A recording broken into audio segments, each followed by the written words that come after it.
మన ప్రభువును రక్షకుడైన యేసు క్రీస్తు ప్రశస్తమైన నామంలో మీ అందరికీ వందనాలు తెలియచేస్తూ ఉన్నాను. మనం 2024 జూన్ 4వ తారీఖున ఎన్నికల ఫలితాలు విడుదలవ్వడం మనందరికీ తెలిసిందే. ఎవరైతే ఈ ఎన్నికలలో అపజయం పాలయ్యారో వారిలో చాలా వేదన, బాధ, చాలా నిరుత్సాహం అనేది ఉంది. అలాగే ఎవరైతే ఘన విజయం సాధించారో వారిలో చాలా సంతోషము, ప్రోత్సాహము, ఆనందము అనేది మనం చూస్తూ ఉన్నాం. ఇలాంటి సమయంలో బాధ్యత కలిగిన క్రైస్తవులుగా మనం ఎలా ఆలోచించాలి, ఎలా వ్యవహరించాలి అనేది ప్రాముఖ్యంగా కొన్ని విషయాలను మనం దేవుని వాక్యంలోండి మనం చూద్దాం. మనం రోమా పత్రిక 13వ అధ్యాయం 1వ వచనాన్ని మనం చదివితే, ప్రతి వాడును పై అధికారులకు లోబడి ఉండవలెను, ఏలయనగా దేవుని వలన కలిగినది తప్ప మరి ఏ అధికారమును లేదు. ఉన్న అధికారములు దేవుని వలననే నియమింపబడి ఉన్నవి. ఉన్న అధికారములు దేవుని వలననే నియమింపబడి ఉన్నాయి. మనం బైబిల్ గ్రంథంలో అధికారాలు ఎలా నిర్ణయింపబడ్డాయి అంటే, కొన్నిసార్లు దేవుని చేతే అధికారులైన వారు ఎన్నిక చేయబడ్డారు. మరికొన్నిసార్లు ప్రజలే రాజులైన వారిని ఎన్నిక చేసుకున్నారు. మరికొన్నిసార్లు కొంచెం మంది వ్యక్తులు ఇతరుల మీద కుట్ర చేసి వారి అధికారాలను వారు ఆక్రమించుకున్నట్లుగా మనం చూడవచ్చు. కానీ ఏది ఏమైనా కానీ రోమా పత్రిక 13వ అధ్యాయం 1వ వచనంలో మాత్రం ఉన్న అధికారాలు దేవుని వలన మాత్రమే నియమింపబడ్డాయి అని వాక్యం సెలవిస్తుంది. అయితే అధికారాలను దేవుడే నియమిస్తాడు అన్న విషయం మనం చాలా జాగ్రత్తగా గమనించాలి. ఉదాహరణకి మనకి దేవుని యొక్క ప్రజలు పాలు తేనెలు ప్రవహించే సమృద్ధికరమైన కనాను దేశంలో నివసిస్తున్నప్పుడు వారికి న్యాయాధిపతులు దేవుడు నిర్ణయించాడు. ఆ న్యాయాధిపతులలో చివరి వాడైనటువంటి సమూయేలు 3 ప్రత్యేకమైన బాధ్యతలను ఆయన కొనసాగించాడు. ఒక యాజకునిగా దేవాలయంలో పనిచేశారు. ఒక ప్రవక్తగా జరగబోయే సంగతులను ప్రజలకు తెలియచేశాడు. అలాగే ప్రజల్లో న్యాయము తీర్చి న్యాయాధిపతిగా కూడా పనిచేశాడు. అతడు ముసలితనమందు తన కుమారులు న్యాయాధిపతిగా పనిచేశారు. కానీ ప్రజలు వచ్చి, నీ కుమారులు నీలాంటి ప్రవర్తన కలిగిన వారు కాదు, వారు లంచము పుచ్చుకుని న్యాయాన్ని తారుమారు చేసేస్తున్నారు, సర్వలోక మర్యాద చొప్పున మాకు రాజు కావాలి అని అడిగినప్పుడు సమూయేలు దేవునికి ప్రార్థన చేసినప్పుడు దేవుడు కీషు కుమారుడైన సౌలును చూపించి అతన్ని రాజుగా అభిషేకించమన్నాడు. అయితే సమూయేలు సౌలును అభిషేకించినప్పుడు ప్రజలు అతనిని చూసి దేవుడు ఎవరినైతే అధికారిగా నియమించాడో ఆ వ్యక్తిని వారు అధికారిగా, రాజుగా ఆమోదించారు. అంటే సౌలును చూసి రాజు చిరంజీవి అగునుగా కానీ వారు వారి సంతోషాన్ని తెలిపి దేవుడు నియమించిన రాజును వారు ఆమోదించారు. అలాగే సౌలు పాపము చేసిన తర్వాత దేవుడు సౌలును రాజుగా ఉండడానికి తిరస్కరించి యెష్షయి కుమారుడైన దావీదును రాజుగా అభిషేకించిన అనంతరం ఏం జరిగింది అంటే, మొట్టమొదటిగా 2 గోత్రాలు దావీదును రాజుగా కోరుకున్నాయి. తరువాత సౌలు పరిపాలన చేసిన 10 గోత్రాల ప్రజలు కూడా దేవుడు నిర్ణయించిన రాజును వారు ఆమోదించినట్లుగా మనం చూస్తున్నాం.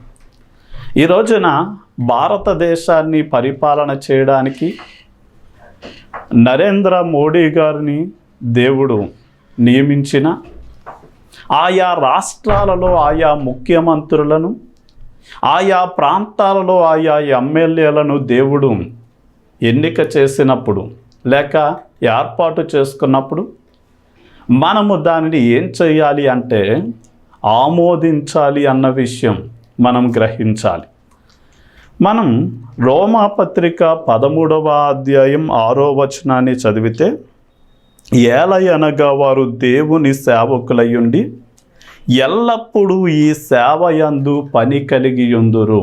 అంటే ఎన్నిక చేయబడిన అధికారులు వారు ఏ పార్టీకి చెందిన వారైనప్పటికీ దేవుడు తన చిత్తాన్ని నెరవేర్చుకోవడానికి ఆయన చేతిలో సాధనాలుగా, ఆయన సేవకులుగా వారిని ఎన్నిక చేసుకున్నాడు అన్న విషయం మనం గ్రహించాలి. అంటే దేవుడు ఏర్పరుచుకున్న వారికి మనం ఆగ్రహాన్ని కలిగించకూడదు. అంటే రాజు కోపం సింహగర్జన వంటిది అని, అలాంటి రాజులకు అధికారులకు కోపం పుట్టించడం అది ప్రాణానికే మోసము అని వాక్యం సెలవిస్తుంది. మరి ఇది ఎవరి మీద అధికారులైన వారికి కోపం రేగుతుంది అంటే, ఎవరైతే వారికి లోబడరో, ఎవరైతే వారి మీద తిరుగుబాటు చేస్తారో, ఎవరైతే వారి ప్రభుత్వానికి నష్టాన్ని కలిగించాలనుకుంటారో అలాంటి వారి మీద వారు ఆగ్రహాన్ని కలిగి ఉంటారు. అందుకనే మనం చూస్తే దానియేలు గ్రంథం 2వ అధ్యాయంలో నెబుకద్నెజరుకి కల భావాన్ని చెప్పనప్పుడు ఆగ్రహం వచ్చి ఆ కల భావాన్ని చెప్పని జ్ఞానులందరినీ సంహరించమన్నాడు. అలాగే దానియేలు గ్రంథం 3వ అధ్యాయంలో ఎవరైతే రాజు ఆజ్ఞకు లోబడలేదో అలాంటి వారిని మండుచున్న అగ్నిగుండములో వేయమని ఆజ్ఞాపించాడు. అంటే అధికారులైనటువంటి వారు దుష్టులైన వారికి, కీడు చేసే వారికే భయంకరులు. అంటే అలాంటి తిరుగుబాటు చేసేవారికే వారు భయంకరులు, శిక్ష విధించేవారు కనుక ఎవరు కూడా వారి మీద తిరుగుబాటు చేయకుండా జాగ్రత్త పడాలి. అలాగే రాజుల యొక్క కటాక్షం ఎలాంటిది అంటే గడ్డి మీద కురిసే మంచు వంటిది అని వాక్యం సెలవిస్తుంది. అంటే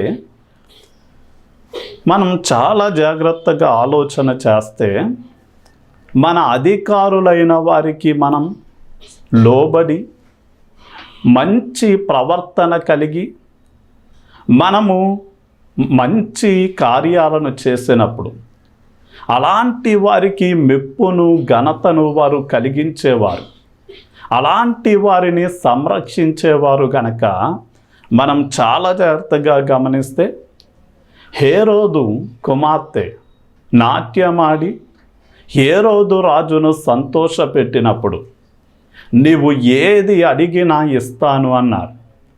అలాగే ఎస్తేరు కూడా విందు భోజనాన్ని సిద్ధపరిచి అహశ్వేరోషు రాజును చక్రవర్తిని సంతోషపెట్టినప్పుడు నీవు ఏది అడిగినా నేను నీకు ఇస్తాను అన్నాడు.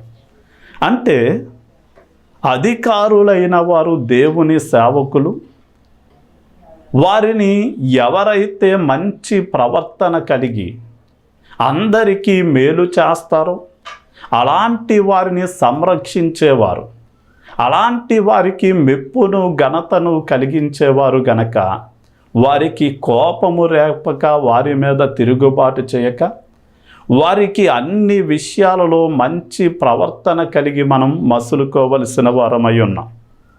ఇక మనం రోమాపత్రిక 13వ అధ్యాయం 7వ వచనం ప్రకారం ఎవని ఎడల భయముండవలెనో వారి ఎడల భయమును, ఎవని ఎడల సన్మానం ఉండవలెనో వాని ఎడల సన్మానమును కలిగి ఉండండి అంటాడు. మనం 1 పేతురు పత్రిక 2వ అధ్యాయం 17వ వచనంలో రాజును సన్మానించుడి అని రాయబడి, రాజును సన్మానించాలి. అంటే ఎవరైతే అధికారులుగా నియమించబడ్డారో నీ ప్రజలలో అధిపతిని నీవు శపించకూడదు అని వాక్యం సెలవిస్తుంది. అందుకనే దావీదు కూడా సౌలు అనే అధికారి యొక్క వస్త్రాలు అతడు ముక్కను కోసినప్పుడు హృదయంలో నొచ్చుకొని అంటాడు, దేవుని చేత అభిషేకించబడినటువంటి రాజును అధిపతి యొక్క వస్త్రాలు కోసాను అని ఎంతో ఆవేదన చెందాడు. అలాగే పౌలు గారు కూడా అపోస్తల కార్యగ్రంథం 23వ అధ్యాయం 5వ వచనంలో న్యాయస్థానంలో నిలబడి అతడు తన వాదనను తెలుపుకుంటూ ఉన్న సమయంలో ఒక వ్యక్తి అతనిని నోటి మీద కొట్టండి అన్నప్పుడు పౌలు తెలియకంటాడు, సున్నము కొట్టిన సమాధి దేవుడు నిన్ను కొట్టును గాక, నీవు ధర్మశాస్త్ర ప్రకారము తీర్పు తీర్చడం మానేసి ఇలా నీ ఇష్టం వచ్చినట్లుగా మాట్లాడతావా అన్నప్పుడు వెంటనే మరొక వ్యక్తి అంటాడు, నీవు ప్రధాన యాజకుడిని అలా మాట్లాడుతున్నావు అన్నప్పుడు వెంటనే పౌలు అంటాడు, నాకు తెలియక మాట్లాడాను, అతడు ప్రధాన యాజకుడని, నీ ప్రజలలో ఉన్న అధిపతిని నీవు శపించకూడదు అని ధర్మశాస్త్రమైన వాక్యము సెలవిస్తుంది అని ఆయన మాట్లాడు. అంటే దేవుని వాక్యం ఏమని సెలవిస్తుంది అంటే, దేవుడు మనల్ని ఎవరైతే నాయకులుగా అధిపతులుగా మన మీద ఉంచారో వారు చేసిన మంచిని మెచ్చుకోవడం, వారిని ఘనపరచడం మాత్రమే చెయ్యాలి. కానీ వారంటే కిట్టక నచ్చక వారిని దూషించడము కానీ ద్వేషించడము కానీ ఏ మాత్రము చేయడానికి వీలు లేదు.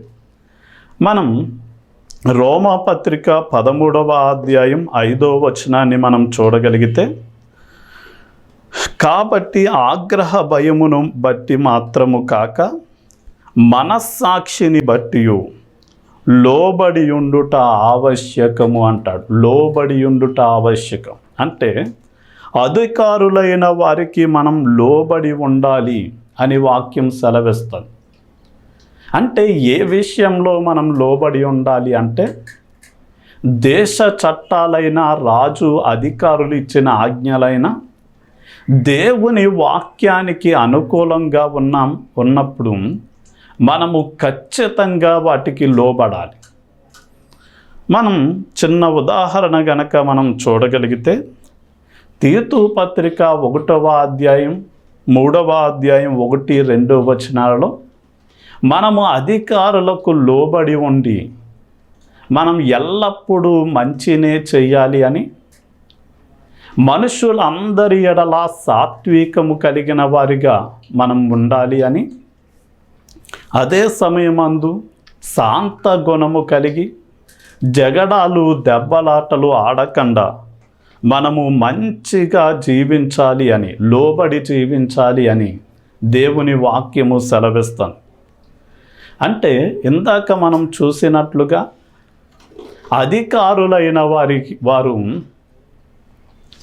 ఎవరైతే నేరము చేస్తారో, ఎవరైతే తిరుగుబాటు చేస్తారో, ఎవరైతే దుష్టులుగా జీవిస్తారో అలాంటి వారికే దండన శిక్షను విధిస్తారు. కానీ ఎవరైతే మంచి ప్రవర్తన కలిగి అందరికీ మేలు చేస్తారో అలాంటి వారికి మెప్పును, అలాంటి వారికి భద్రతను, అలాంటి వారికి క్షేమాన్ని అందించేటటువంటి వారు గనక మనము ఖచ్చితంగా తెలుసుకోవలసిన విషయం ఏంటి అంటే, మనం ఖచ్చితంగా మన అధికారులైనటువంటి వారికి లోబడి ఉండాలి.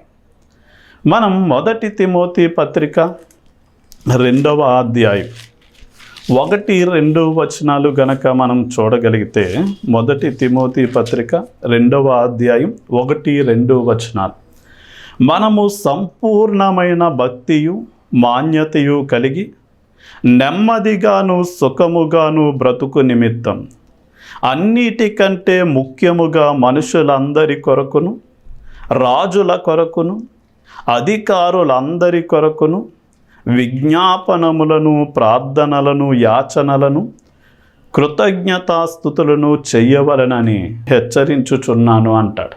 అంటే మనము సుఖముగా నెమ్మదిగా మనము బ్రతకాలి అంటే మనుషులందరి కొరకు, అంటే రాజుల కొరకు, అధికారుల కొరకు మనము విజ్ఞాపనలను, ప్రార్థనలను మనము చేసేవారిగా మనం ఉండాలి. ఉదాహరణకి మనం ఇర్మియా గ్రంథం 29వ అధ్యాయం 7వ వచనంలో దేవుడు తన ప్రజలతో మాట్లాడుతూ అంటాడు, మీరు ఏ దేశంలోనికి అయితే బానిసలుగా కొనిపోబడ్డారో, తీసుకొని పోబడ్డారో ఆ దేశ క్షేమం గురించి మీరు ప్రార్థించండి అన్నాడు. అంటే దేవుని ప్రజలైన ఇశ్రాయేలీలు 12 గోత్రాలు అయితే 10 గోత్రాల ఇశ్రాయేలీలు వారు చేసిన పాపాన్ని బట్టి అష్షూరీయుల చెరకి కొనిపోబడ్డారు. ఆ అష్షూరీయులను బబులోనీయులు జయిస్తే ఆ 10 గోత్రాల ఇశ్రాయేలీలు బబులోనీయులకు బానిసలై ఉన్నారు.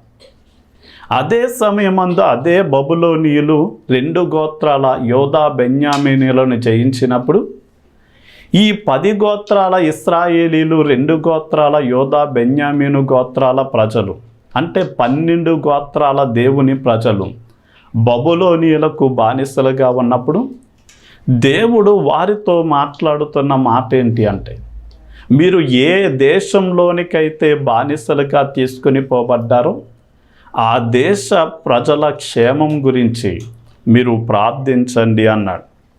అంటే ఏమని ప్రార్థన చేయాలి అని గనక మనం చాలా జాగ్రత్తగా ఆలోచన చేస్తే, యేసయ్య నేర్పిన ప్రార్థనలో పరలోకమందున్న మా తండ్రి, నీ నామం పరిశుద్ధపరచబడునుగాక, నీ రాజ్యం వచ్చునుగాక, నీ చిత్తం పరలోకమందు నెరవేరునట్లు భూమి అందును నెరవేరునుగాక అన్నాడు.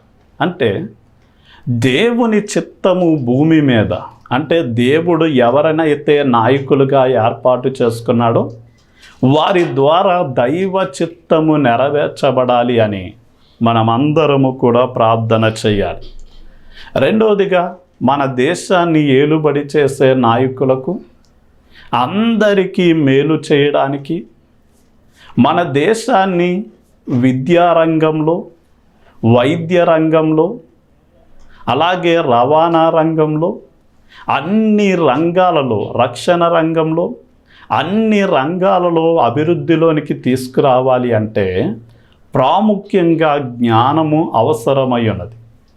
అంటే మనం చాలా జాగ్రత్తగా మనం గమనిస్తే సొలొమోను అనేటటువంటి యవనస్తుని దేవుడు రాజుగా కోరుకున్నప్పుడు అతడు దేవుని ఆలయానికి వెళ్ళి దేవునికి బలులు అర్పించి దేవునికి ప్రార్థన చేసినప్పుడు, విస్తారమైన నీ ప్రజల మీద నన్ను రాజుగా కోరుకున్నావు గనక ఇంతమంది జనాంగాన్ని పరిపాలన చేయడానికి నాకు జ్ఞానం కావాలి అని అడిగినప్పుడు మనం జ్ఞానాన్ని దేవుడు అనుగ్రహిస్తున్నాడు. నీవు శత్రువుల ప్రాణాన్ని కానీ, దీర్ఘాయుష్యును కానీ, ధనాన్ని కానీ ఏమీ కోరుకోక నా ప్రజలకు మంచి పరిపాలన అందించడానికి జ్ఞానాన్ని అడిగావు గనక జ్ఞానంతో పాటు ధనఘనతలను కూడా నీకు ఇస్తున్నాను అని దేవుడు అతనిని ఆశీర్వదించాడు. ఈరోజున మనం మన అధికారులైన వారికి దేవుడు జ్ఞానాన్ని దేవుడు దయచేయాలి అని, అంత మాత్రమే కాదు వారికి మంచి ఆయురారోగ్యాలు ఇవ్వాలి అని, వారి ప్రయాణాలలో దేవుడు వారికి భద్రతనివ్వాలి అని, వారు జీవితకాలం అంతా క్షేమాన్ని చూడాలి అని, వారి పరిపాలనలో మన దేశము ప్రపంచ దేశాలలో ఒక అగ్రస్థానంలోనికి, ఒక మంచి స్థానంలోనికి ఎదగాలి అని మనం మన దేశ నాయకుల గురించి మనము ప్రార్థించాలి. ఈ రోజున ఎవరైతే మన జిల్లాలో, మన రాష్ట్రంలో, మన దేశంలో లేక ఆయా దేశాలలో ఎవరైతే నాయకులుగా ఎన్నిక చేయబడ్డారో అలాంటి వారందరికీ అభినందనలు లేక శుభాలు తెలియచేస్తూ నా మాటలు ముగిస్తూ ఉన్నాను. చిన్న ప్రార్థన.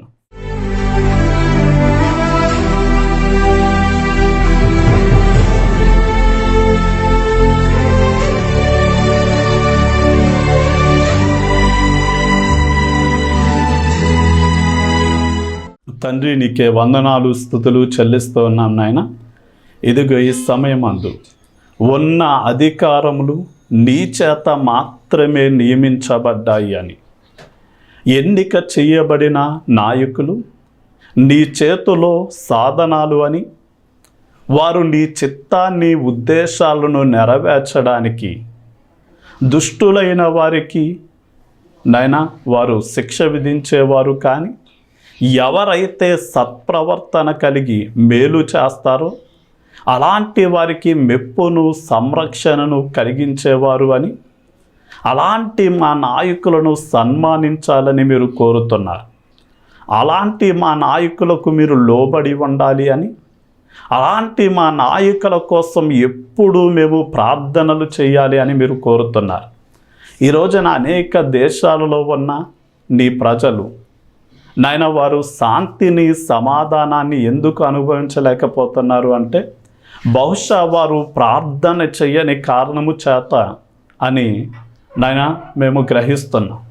కనుక మాకు ఇవ్వబడిన అధికారుల గురించి, నాయకుల గురించి మేము పట్టు వదలక మేము ప్రార్థన చేస్తూ నీ సహాయాన్ని మేము పొందుకోవడానికి, మా దేశము అన్ని రంగాలలో అభివృద్ధి చెంది ఉన్నతమైన స్థితికి ఎదగడానికి మా నాయకులను మీ చేతిలో బలమైన సాధనాలుగా వినియోగించుకుని మహిమ తెచ్చుకోమని నజరేయుడైన యేసు నామంలో అడిగి వేడుకుంటున్నాం తండ్రి. ఆమేన్.